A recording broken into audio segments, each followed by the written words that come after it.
Hello everyone, Cam here. How big is your video game collection?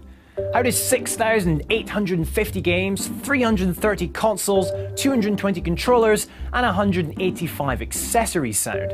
That motherload was sold on eBay earlier this year for a whopping $132 million. Impressive, or maybe memorabilia is more your thing. Well, the Guinness World Record for the largest collection belongs to 8,030 items and one quite clearly very happy chap by the name of Brett Martin from Colorado. So if you're just back from a big convention with a huge bag of swag, you're maybe wondering why. Why do we collect this stuff? And why can it be so difficult sometimes to part with it?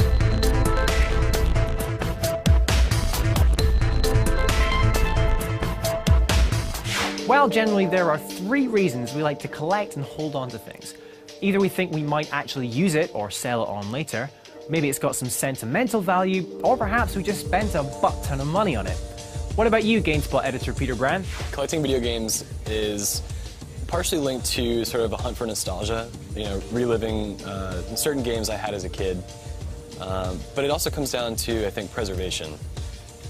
I like to know that I have a copy of game X that's in good condition, and I don't think obviously I'm the only one with that game, and that I'll be responsible for holding on to it for decades for the rest of society, but it sort of brings me personal satisfaction to know that the games I care about, I've sort of got them on hand. Back before I went to college, I had a Super Nintendo collection that I'm currently trying to recreate right now, and it had all the expensive games in there, like Earthbound, like Castlevania Dracula X, among other games.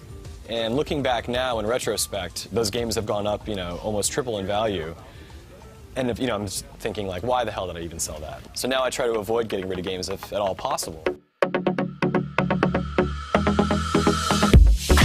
Okay, but what's actually going on inside our brain, and in Peter's brain, that makes us not want to part with items in a collection? Well, it turns out that the act of giving away items of perceived value literally causes pain. Researchers at Yale recently discovered that two areas of the brain associated with pain, the anterior cingulate cortex and insula, are activated in response to letting go of such items. These areas are also part of the response when we feel physical pain, so a bang to the head or a cut. However, they also produce cravings in smokers or drug addicts trying to quit their habit.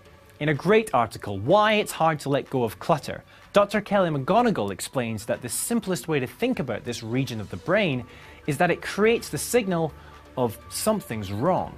So by not throwing away that copy of Metal Gear Solid on the PS1, even though you also own the damn thing on PSN, you are actually protecting your brain from some unseen harm. You're welcome, brain. Another factor that plays a significant role in your attachment to an object is the length of ownership time, a phenomenon creatively termed the length of ownership effect. So what? Big surprise, Cam, you're probably saying. Well, you see, the thing is, it doesn't just apply to objects you've had for many, many years. In fact, just a brief handling and touching of one can actually be enough to make a difference. In a 2008 study, researchers gave participants coffee mugs to touch and examine prior to participating in an auction of those mugs.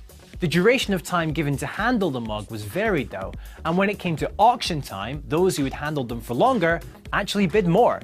60% more in fact, compared to those who handled them for shorter duration.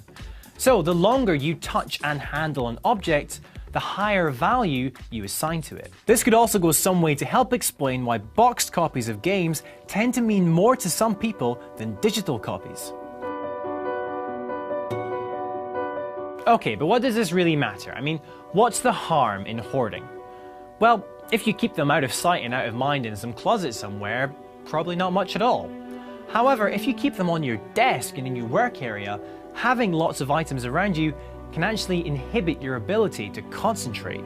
Researchers at the Princeton University Neuroscience Institute observed that items in your environment actually compete for your attention.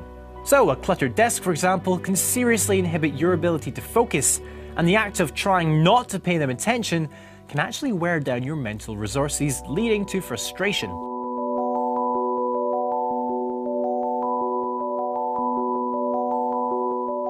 So tell me, do you collect video games and memorabilia? Do they clutter your desk?